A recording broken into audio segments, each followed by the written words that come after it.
Well, hello again, everybody, and welcome back to the Canning Nana. So today we are going to be canning some of our turkey. So we bought one turkey. We had one turkey frozen. Right now I am in the process of making bone broth with both of the bones from both of the turkeys.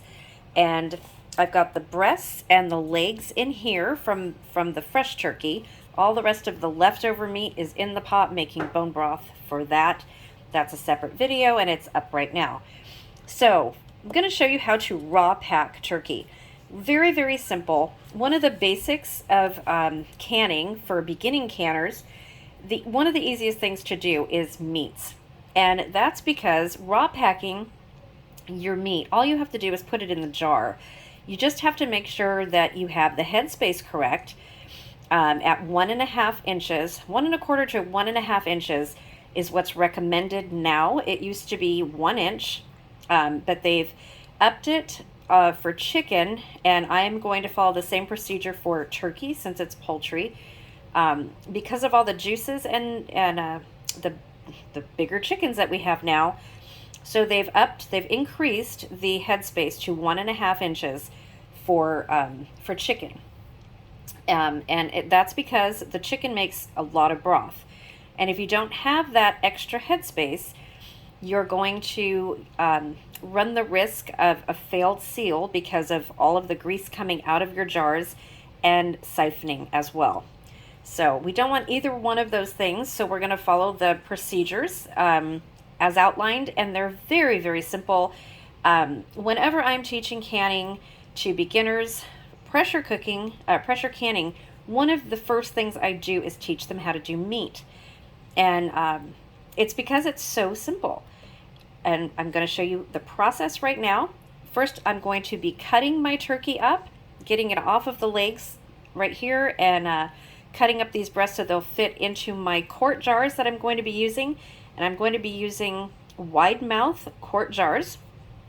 And we'll see how many I get. So stay tuned and stay along for the ride. Okay, so we're back and I've got my jars ready. They are washed and clean. They are not hot because the food that we're going to be putting in them is not hot. So when you're raw packing meats, you want to make sure that they're room temperature and that your jars are the same temperature as your food. That's very, very important. Also, when your canner is going, you want to make sure that that water is the same temperature as your food and your jars. All the same temperature.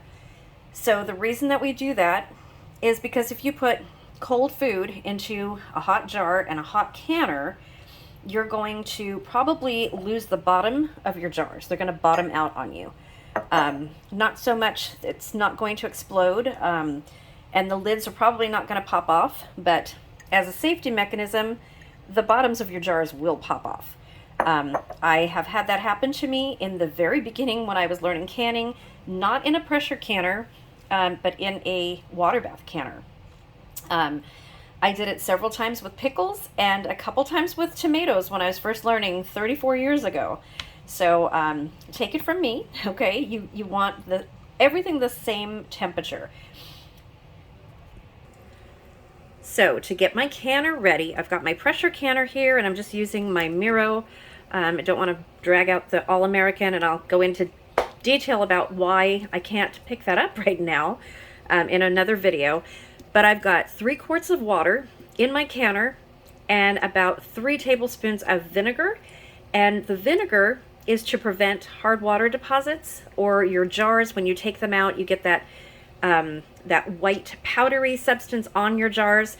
The vinegar, if you put vinegar in your water, whether it be a water bath canner or a pressure canner, that will prevent that, and you won't get it. Now, if you have really hard water, you might want to add a little bit more vinegar, and you still might get it.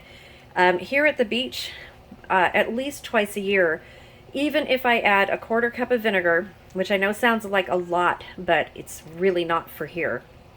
When they're flushing the water systems and everything, we get very, very hard water. And no matter what I do, the jars will come out with that powdery hard water deposit on them, no matter how much vinegar I put in the water. So if you put vinegar in your water and you still have that powdery substance, wash your jars with vinegar and it will come right off. Don't worry, it's not going to harm your food. It's not inside of your food. If you're hot packing, please use filtered water. This is one of the reasons we use filtered water, is because it has all the minerals and everything. You don't want that on your food with tap water. If you're on well water, it might be a different situation. I know for me, I won't can anything with tap water. I will put it in my pot where the water does not touch the food, but I will not can with it because of all the minerals and things in it. So that's just a little tip from me. Okay, so I just want to show you how I cut up my meat for the quart jars. And I just do it into chunks. This was one turkey breast. I cut it into chunks, and I'm just going to be filling the jar. Oops. Little bits by little bits. These chunks are just going to go in there, and you don't want to hard pack them down, but you do want it where there's no space on the in between the meat. This way you are assured that you'll have enough juice to cover all of your meat when the process is done. So I am just going to pack this, and I just hand pack it. Make sure you use clean hands. So what I'm doing here is I'm not hard packing it down. I am just barely pushing it just to fill in the gaps, and you can see it's pretty full all the way around. There's a little gap right there. I'm not really worried about that. I can push it down just a little bit more, and I'll get another piece of meat and fill it just a little tiny bit more, and then it'll be ready for canning. Okay, so right now I'm in the process of cutting a leg and a thigh, and I've got another leg and thigh to go. But what I want to show you guys is right here. This is about where you want to be, maybe a little bit less. I will probably take a little bit of turkey out of these. So I've got dark meat here, and I've got the turkey breast here. And what I've decided to do is mix them up, because the turkey breast tends to be much drier than the dark meat. So I'm going to empty the jars and refill them and mix the dark and the white meat together so that I do have enough juice to cover all of the meat. So once I do that, I am going to wipe the jar down, the rim right around here, with vinegar on a cloth or a paper towel, and then take my lid and my ring and put it on here, and we're going to put those into the canner, into the pressure canner, and these are going to process for 75 minutes. If we were doing quarts, they would be 90 minutes, and it's the same for all meat. As long as you raw pack, this is how you do it.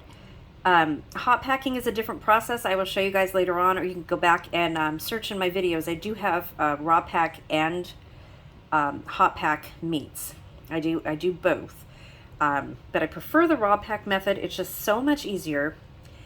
And also, if you don't have a full canner, what you can do, if you know you're not going to have a full canner, beans process at the same time meat does. Exactly. 75 minutes for pints, 90 minutes for quarts. So what I like to do if I don't have a full canner is soak some beans in my Instapot or in a pot for just a few hours. You can simmer them and then add them to jars, put in your water just like you would normally can beans. And I do have a canning beans. I have both no soak and a soak method for canning beans. You can do either one, whichever you prefer. And you can add those to your canner so that you have a full canner. I don't like to can with just a half canner. If I'm going to process something for 75 minutes, I'm going to add to it, and I may as well get a full process, a full load out of it. So I like to add beans to it too.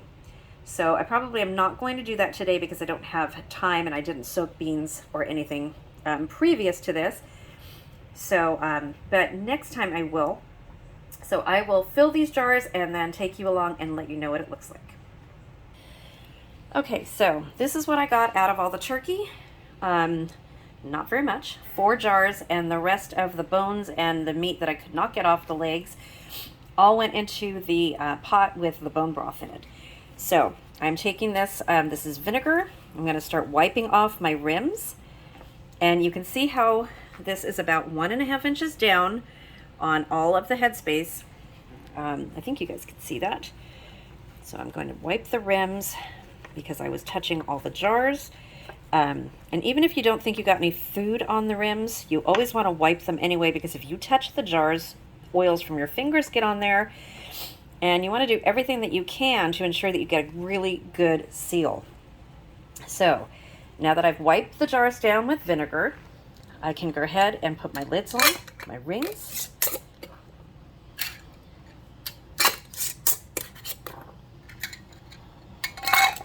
And I will be tightening these down, but I've got the camera in one hand. Okay, so these are going to go into my canner for 75 minutes. So what we want to do when we start canning is you want to bring the heat up very slowly, because you don't want the heat in the heat of the water to get hotter than your jars are. And that's very easy to do if you turn the heat on high very quickly and warm the water too quickly. Then you can have busted jars as well. So you want to be very patient with the process and bring them up to temperature very slowly. And then when you do that, you want the pressure canner to vent for 10 minutes before putting your weight on it. So once you do that and you put the weight on it, when it starts to jiggle is when your timer starts, the 75 minutes. So the 75 minutes can turn into a 2-hour process, so or more. So don't let that hour and 15 minutes scare you. It's going to be about a 2-hour process for canning any kind of meat. That's 75 minutes. The same goes for quarts. If it says 90 minutes, that's an hour and a half. You want to probably add another hour to that.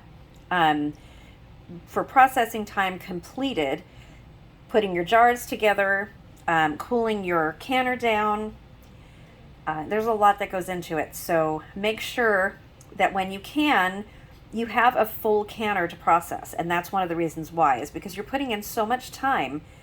And if you want to do a lot of food in one day, and you only have one pressure canner, you want to make it as full as you possibly can. So that's why I usually add beans to my pot when I add meat, when I'm processing meat. I feel that I can never have enough beans in my pantry, and I have all different kinds. I'll be doing a video on that fairly soon, because I have a lot of beans that I purchased and need to can all of them. So I hope you guys have enjoyed this video. I will take you guys along when I take the meat out of the canner. I'm not going to show you the whole process. That would be too long. If you have any questions, please put them in the comment section below, or you can always email me at thecanningnana@gmail.com. And the word of the day today is going to be canning turkey. So if this is the first time you've ever canned meat, please let me know. Let me know if I've explained the process okay, to where you understand it, or if you need further clarification on something, just let me know and I will try to clarify for you. I hope I haven't skipped any of the processes. I don't think I have, but if I did, I will add it to the description in this video. So thank you guys again. If I've inspired you to start canning, which I hope I have, to stock up your pantries for this coming season that we're going into now. I think everybody should be prepared for anything, any kind of emergency. Canned food is one of the best things to have on hand. I also dehydrate. I've also added Thrive Life freeze-dried food. As you guys know, if you want the link to that, it's in my description. It's an amazing part of my canning pantry, or my working pantry, I should say, because I incorporate it into my meals. And I'll be doing an unboxing video of all of the Thrive Life that I've gotten recently as well. So I'm going to get to canning. I hope you guys have a great day. And I will show you the results of this when they are ready to come out of the canner. Thanks for watching, you guys, and have a great day. Don't forget the word of the day. Put it in the comment section. And please subscribe if you're not already subscribed. Thanks for watching.